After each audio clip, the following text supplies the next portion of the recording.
Welcome everybody. I am so excited that you're listening today. I have a very, very special treat for you. My new friend and someone I have had the pleasure of knowing for not a long time, but I'm already just so in love with and so excited to know you. Michaela Alexis is a LinkedIn expert. She has built her entire business around LinkedIn, and she also helps people just like you learn how they can leverage LinkedIn to grow their own business. LinkedIn for local businesses is not really something that's talked about very often, so I'm beyond excited to have her here. So welcome, Michaela. Thanks for joining us today. Thanks for having me. I'm really excited because, like you mentioned, I don't see a lot of people talking about this, so I'm really excited to start putting on that strategic cap and thinking about how small businesses and local businesses can leverage LinkedIn. Yeah, absolutely. So before we really dive into some of this awesome content that we've already discussed a little bit, just tell everyone really what you do and how you got to this point in your business and your life. Oh gosh, I have such a weird story. I guess maybe kind of looking back, I can see how all the dots connect, but it still is kind of strange. So I started as a LinkedIn creator in 2016. I was laid off from the startup that I was working at, and right before I was about to send out a whole bunch of resumes and just kind of hope for the best, kind of the same sort of strategy and process that I had been doing in the past, I started wondering, I'm like, as a marketer, I've been doing this for like a decade. If I had a client that said that their strategy was to send out a whole bunch of flyers and hope that somebody hires them, I would say you're crazy. And yet I was doing that as a job seeker. And so I started creating content on LinkedIn around the topics that I was an expert in, so marketing, social media, but then also kind of expanded into what it was like as a job seeker and some of the things that people weren't really talking about on the platform: fear of failure, rejection, all of those kind of like work challenges. And people just started following. I think that there was a gap in the market for somebody that was talking about more of those vulnerable, open discussions. And over time, I got to a point where businesses started messaging me and they're like, Michaela, I don't know what you're doing, but can you do that thing that I don't know what you're doing for my business? And that was kind of just a dream come true, because I kind of went from having this really fun side hobby where I was just writing, creating, and sharing, and was able to eventually turn it into a full-time gig where I now travel the world and teach businesses, audiences, and professionals how to shine on LinkedIn. So it's kind of like a modern day Cinderella story, only I don't have the glass slippers, unfortunately. Hey, I think you're probably lucky. They would break, very quickly, leave you with some scars. I think your Cinderella Yeah. story is really much more effective and probably a lot more profitable. So I think that's amazing. The fact that you as a consumer saw the need, filled the need, and that eventually led to your business. I think that's a similar story to a lot of people out Yeah. there. And I think that that's when things work really well, is when you know what's missing and you can be the person that's, filling the void. Sure. So tell us a little bit about what LinkedIn could be used for the local business owner. Why should they even care about this platform? So the first thing, this LinkedIn is a complicated platform versus other ones, because the original intention of the platform was, it was almost like a digital Rolodex, right? You had like 500 people in your network. It was just an easier way to not lose business cards, was how it was intended to be used when it was first created. And then it kind of transformed into a recruitment platform. So it was really well known for recruiters and job seekers. And even to this day, not so much anymore, but you still find people that are like, isn't that just for people that are looking for a job? It was acquired by Microsoft a few years ago. And as soon as that acquisition happened, I started to see an immediate shift in terms of the culture, where it moved from being this recruitment platform, or solely a recruitment platform, to almost like, I consider it like the world's largest networking event, where people are not only connecting with each other and speaking directly to each other, but also sharing their challenges, their lessons, their wisdom, their knowledge with each other. And it almost comes like an online university. So And I don't think a lot of people know that there's over 600 million active users on the LinkedIn platform. The only other platform that has growth compared to LinkedIn is actually Instagram. So it is growing very, very quickly. And it's one of those hidden gems I find, especially for local businesses that are looking to expand their network. And as you and I both know, relationships are everything in business. And so this is a great opportunity to nurture those relationships.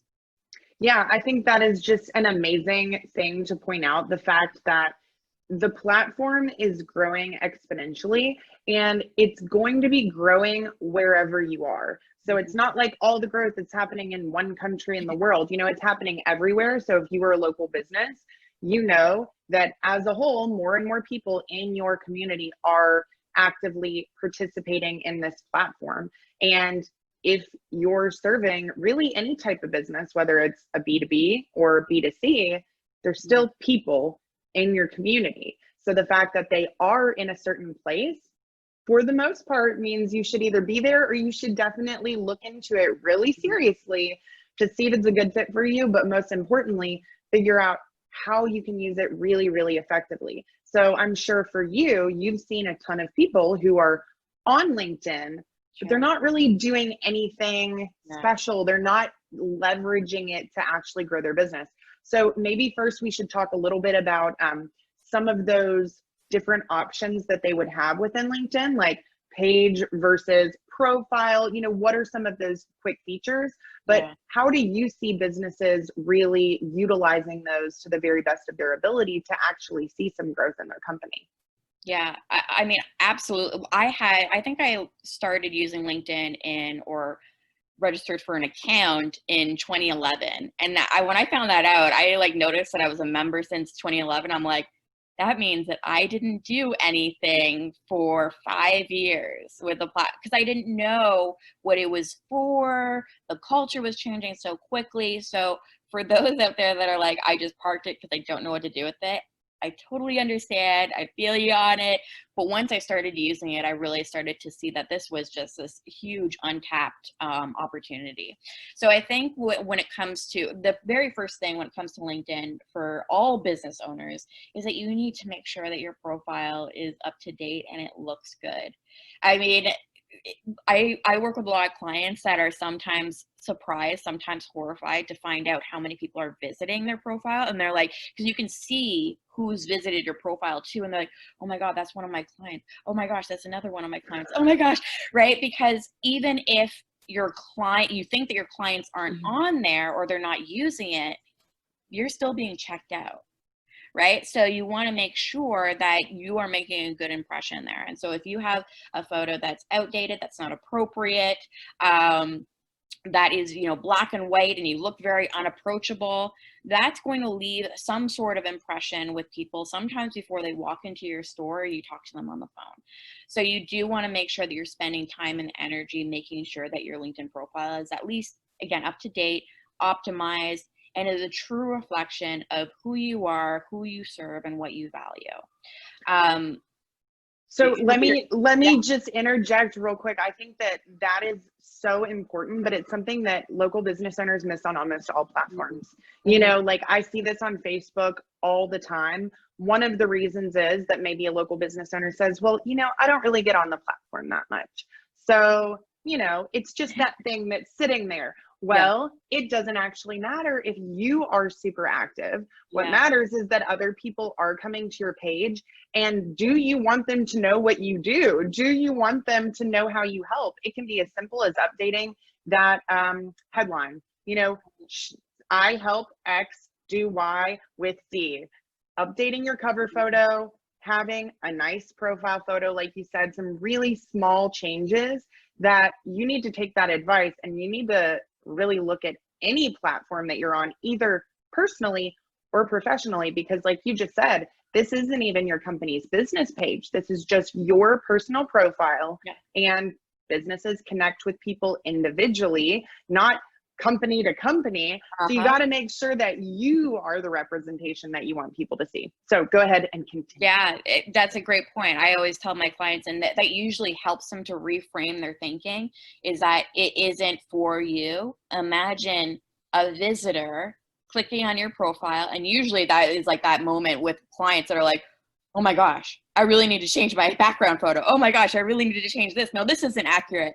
So definitely take some time to do that. Absolutely. In terms of using either a personal profile or a company page, I mean, it really, really depends. I started using a company page because I kind of came to a crossroads in my business where I was working solo, and I had some people that were following me or connected to me because they wanted to learn more about LinkedIn training. And then I had another group of people that maybe had worked with me in the past, wanted to see me succeed, wanted to see what I was up to, but they weren't necessarily interested in my LinkedIn training services. And so anytime I posted something, I was alienating part of that audience. And so the LinkedIn page became a really great way for me to separate those audiences and start housing all of my LinkedIn training material, and then using my profile as almost like a handshake, where it was, if you're at a networking event, just me, Michaela, this is what I'm up to. This is what's important to me. So if you're kind of in a similar position, then it definitely makes sense. I have some clients that haven't really figured that out yet and don't really have an answer for that. Well, I don't know who my audience is yet. I don't know what they're looking for.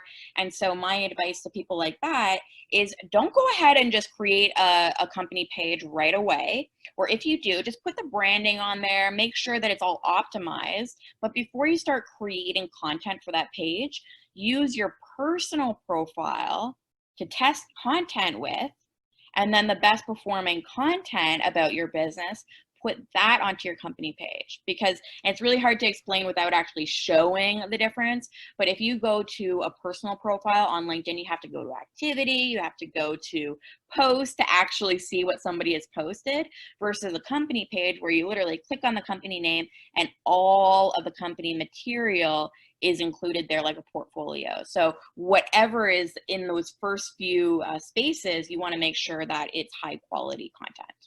Yeah, and so that's also another really amazing similarity to what we suggest on platforms like Facebook. So you want to use your page to test content. You see what people like. Those are the things you want to either invest money into or to use as an ad. You're going to see those images or the types of copy that people really like. So the only way you ever really figure that out is by posting more. Like, not everything is going to be a big winner, and it doesn't have to be. It really just is going to bring you so many insights that will guide you moving forward, but you're never going to know unless you put it out there and let the audience decide, because often it'll be different than what you believe they're really looking for. Yeah, I mean, I'm sure that you can relate to this, but I have duds. There are some things that I've posted on my company page or on my personal profile that I'm like, this is so hilarious, or this is so awesome, everyone's gonna love it, and then you post it, it's like nobody cared, right? And then sometimes it's the opposite, right? Where it's like, you know what, I might as well throw this up there, and then you're like, what? People really loved this? Why did they love it? So it's also reverse engineering. Why did that work? What attracted people to that content, and trying to double down on some of the tactics that work for you. Absolutely. I mean, that really is what I see time and time again. I usually feel like it's more the times where you put something out very sporadically and you don't think it's going to be a hit. Those are the ones that, for whatever reason, people are gravitating towards them. So it's great insight. Okay, so really talking about having that profile that's up to date, having that business page that is separate so that you can differentiate the company from the individual while still tying the two together. So now let's talk a little bit about how a local business could use LinkedIn to drive their revenue. What are some examples or some ways that they could do that? So the first way, I mean, we've already talked about this, relationships are everything. And especially in times like this where, maybe your business isn't being affected. I think that we're all being affected in some way or another, but think about your clients, right? Who are your clients right now? What are they going through? It can be as simple as, and a lot of people don't know that this exists, but on LinkedIn, you can send either voice messages or video messages through your inbox.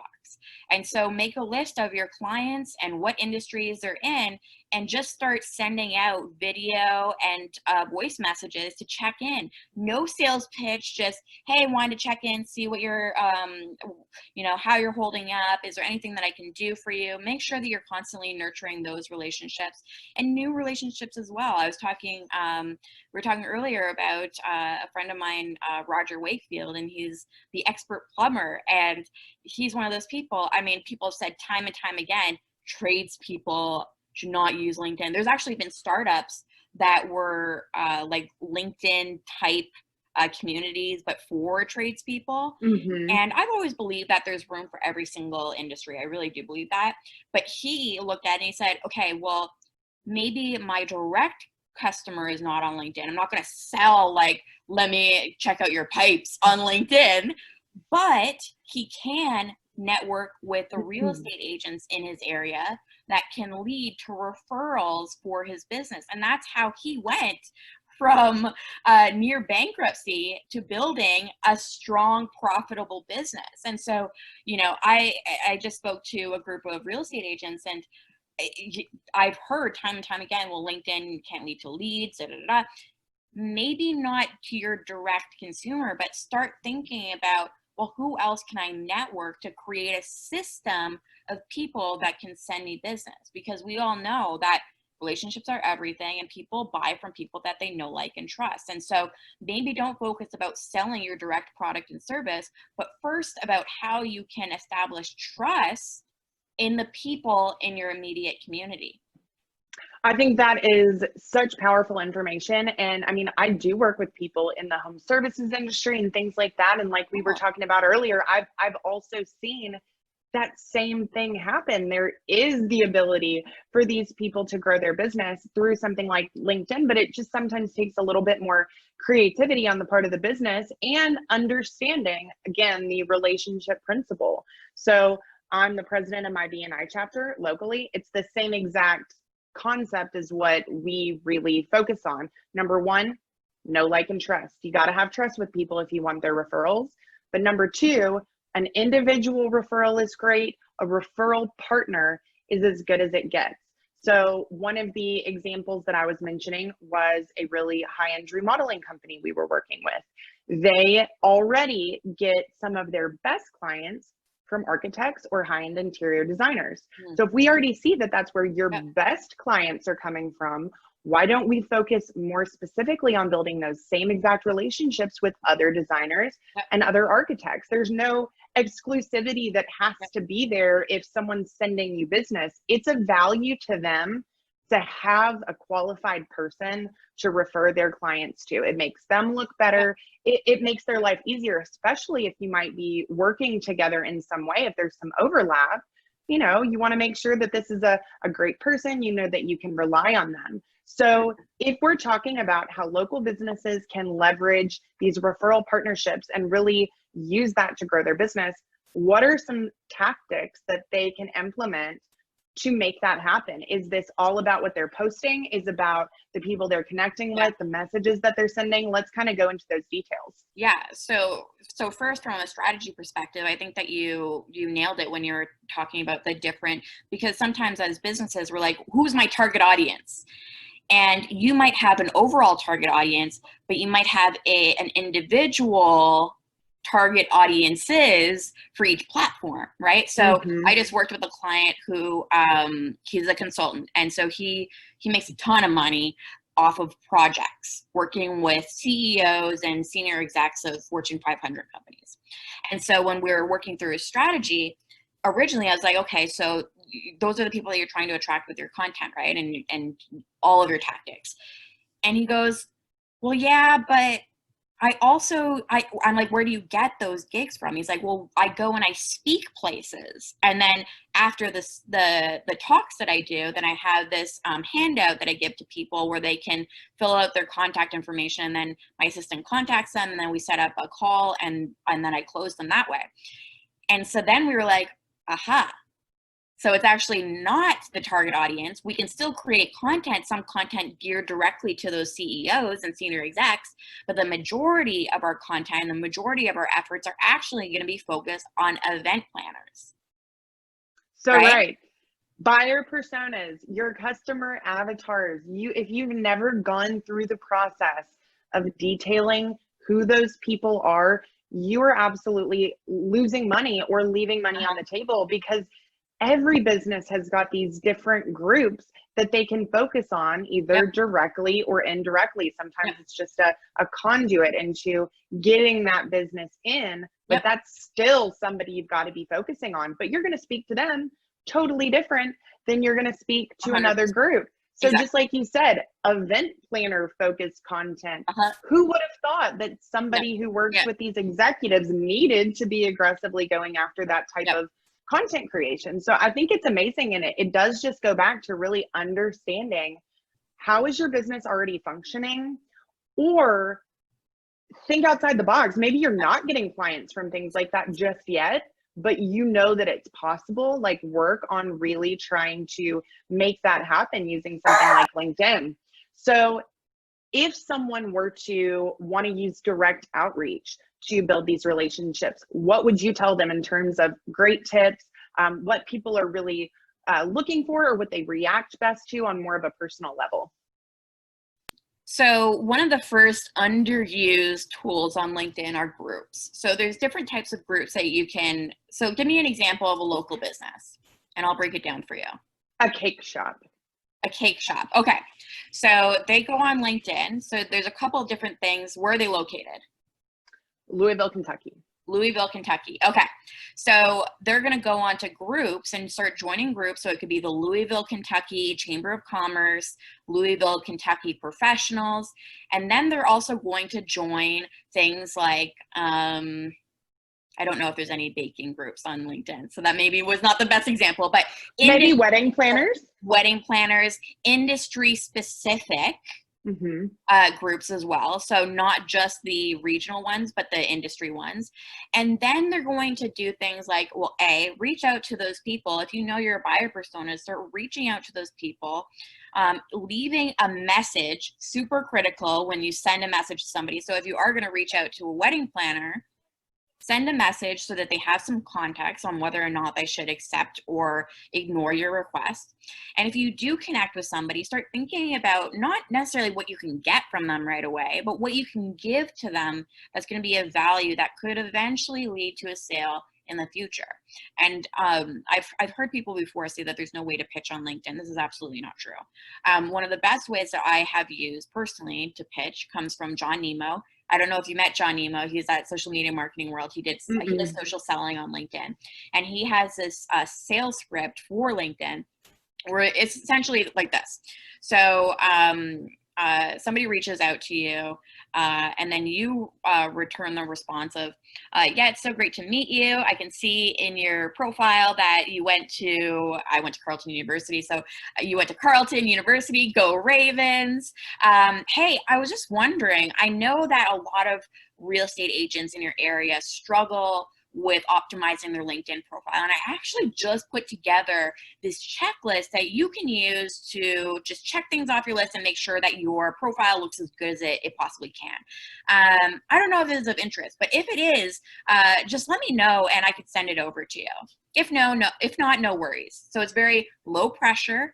You put the ball in their court, you empower the person so they feel like, okay, I can say yes or no. It's not like an interruption sort of method. And 9 times out of 10, the person responds with, well, okay, it's something that's of value to me, so why not? And once you get the permission from them, you send them the link to whatever it is that you're going to give them that's of value. I always use landing pages. If you can use a landing page, that's awesome. And then from there, the idea is to get them onto a mailing list. So basically to take them off of the LinkedIn platform and start serving them directly. So whether that is putting them on a mailing list, getting them to come into your store, that could be another way of doing it. If you're a local business, if you have a cake shop and you're reaching out to a wedding planner, hey, you know what? I just started creating this brand new recipe for I'm trying to think of funfetti cake. I'm very obviously I not love classy. funfetti. Okay, good. Funfetti cake. And I just want to see what your thoughts are on this new recipe. Would love to give you a sample if you want to come in anytime in the next 2 weeks. Could I send you a coupon that you could use in store to come and try it, or have your clients come and try it? Once they say yes, when you bring them into the store, that's where you can continue to build the relationship. And it probably would actually be more effective, now that I'm thinking about it, if you can get somebody to come into your store, but it's got to be a real good offer to get them in, right? It's probably not going to be like a 15% off your next order. Don't do that. It's got to be a real genuine gift. And you have to have the belief that you can build those long-term relationships and not focus directly in front of you. I think that that is such great advice. And so essentially, what she's talking about is using a lead magnet on LinkedIn instead of using a lead magnet on something like Facebook ads. So we talk a lot about things like lead magnets, putting value first, content first, education first, before you ask somebody to buy something from you. This just goes back to natural human relationships and the way that people buy things. You do not walk up to someone that you don't know and say, hey, buy this thing from me. You do want to start a conversation, or at bare minimum, expose them to your business in a way that is low pressure, but also really gives them something valuable and potentially even stirs up a need for what you have. So we talk about the awareness levels a lot when we're talking about Facebook ads. So you could be reaching out to somebody who's completely problem unaware. They may not know that there even is a problem. You're essentially saying, hey, did you know about this problem? Because I actually have this solution. So you can actually create your own pool of buyers by using this type of strategy. But same thing with the mailing list. You can also do that with retargeting. Let's say you don't want somebody to opt in for some reason. You could send them to your lead magnet on a page on your website that has the Facebook pixel, can retarget them on those other platforms with your ads, very low cost, because it's going to be this smaller audience. And again, they've already been exposed to you. They've already even had a personal interaction with you. So it's going to stand out a lot more when they see it on those other platforms, which is a really cool way to do it. And then I think the other instance that we've encouraged people to use this is, you're making these connections. There is a contact info option on their profile. So not necessarily getting it and calling them or getting it and emailing them, pulling that info, maybe using a VA or just doing it yourself, putting it in a list and uploading it as a custom audience for Facebook ads. You can advertise directly to those people. That's really, really, really powerful, especially if there has been a connection. Like if you send them a friend request, it's going to be maybe a little bit less impactful, but because you've really spoken with them, they are going to notice it at least a lot more if they see you in an ad. So that's awesome.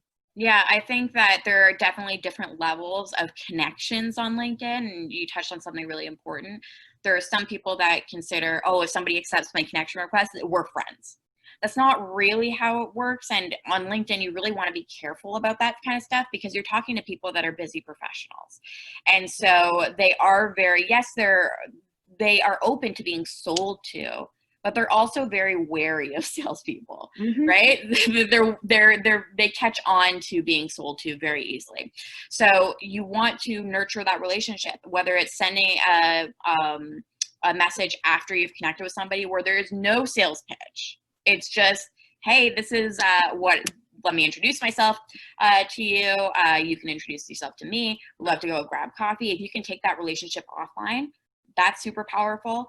Again, another way to do it that I do not see anybody doing is the video, especially the video messages.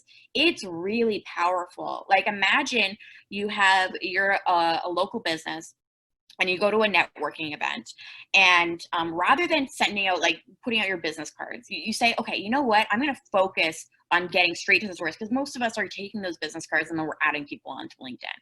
But what if we cut that all out and we say, oh, how do you spell your last name? Let me add you onto LinkedIn right now. Okay.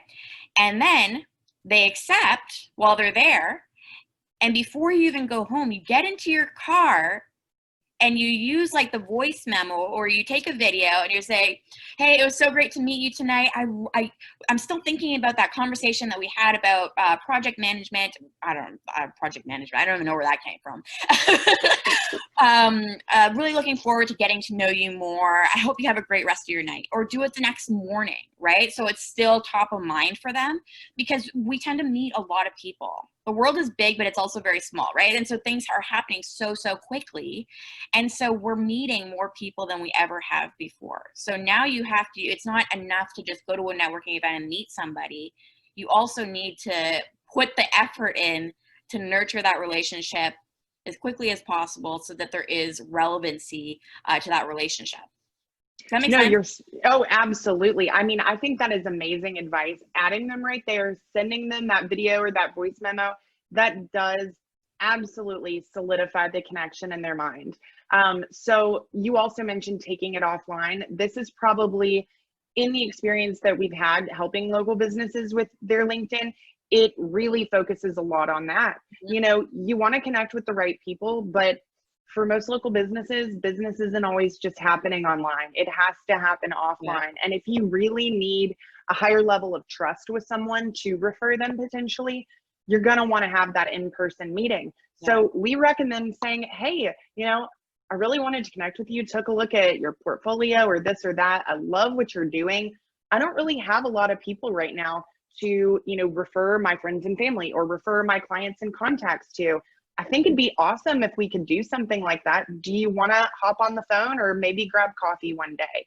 It can be as simple as that. And then that is turning this connection on a social platform into a legitimate business contact, or even potentially a friend. And that can just work so much more often, I think, than people truthfully realize. And just like you were saying about making it really personal, that's something that just as a consumer essentially on LinkedIn that I would really encourage people to do, is to be personal and don't be generic and don't use these templates, because I can't tell you how many times I get either the exact same message or a slight variation of the same message. And I think what I've really noticed, because I try and pay attention to how I react to certain things that people send me, and I personally like when someone is upfront about their intentions, or when they simply just cut to the chase. Because like you said, busy professionals, people don't have all the time in the world.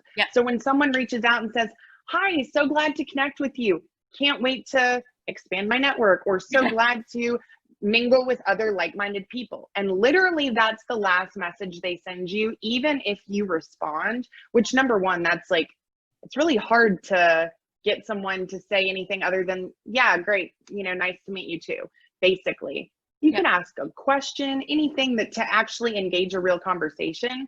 But I personally get turned off by things like that, because I feel like, why are you dragging this out essentially? Like, I may be totally receptive to whatever it is you want to say. If you have a question, ask a question. If you want to talk about something, put it out there. Like, let's just, you know, let's get to it. And you don't have to do it in that high pressure way. Just like you said, if you want to offer them something completely free, just go ahead and do it. Don't kind of expect them to hold the burden of the conversation and keeping it going, because they just probably won't do it. They're just going to be busy and they're going to move right along. So I would say, you know, do it in a very like social type of way that you would do in real life, but don't feel like you have to try and ease in there like one step at a time. I think people really appreciate transparency and just knowing like, wow, maybe I never thought about how someone like this could work with me. I'd really like to explore that. You know, you can spark those ideas. So yeah, just something that I have kind of picked up on for myself that I think is totally applicable to businesses who, you know, are looking for something from LinkedIn. So this has been so awesome. I really hope that people are taking these tips and they're going to actually go out there and put them into practice using something like a Dream 100 list. Like if you have something like that, like actively work it on LinkedIn. And I've seen personally great results in the local business space with LinkedIn. You've obviously seen it time and time again. So this isn't theory, these are things that could actually work for you. The question is, are you going to put it into action? So if you could give local business owners one piece of final advice to either get them started or push them further in their LinkedIn journey, what would you say to them? Do what most other people are not doing. And right now, unfortunately, it is taking the time, being intentional, and being sincere. And I think now with the times and with all the chaos that's going on in the world around us, that sincerity piece is going to become more and more important. So get down on the level of your audience, send out a video message, be sincere in all of your interactions with people. And I promise you, if you can do just that, you will end up with more business that you can handle through the LinkedIn platform. I think you're absolutely right. And let's just all take a moment to think about the fact that sometimes one relationship can change your business or can change your life. So do not underestimate the power of one amazing, genuine connection. So thank you so much for being here with me today. It's been awesome. I know that the listeners and the viewers are going to get some amazing tips and strategies that they can implement. So I really appreciate it. And I can't wait to kind of implement some of these things for our clients as well and get back to you on how they're doing. So Good. really, really appreciate having you here. Thanks, Allie.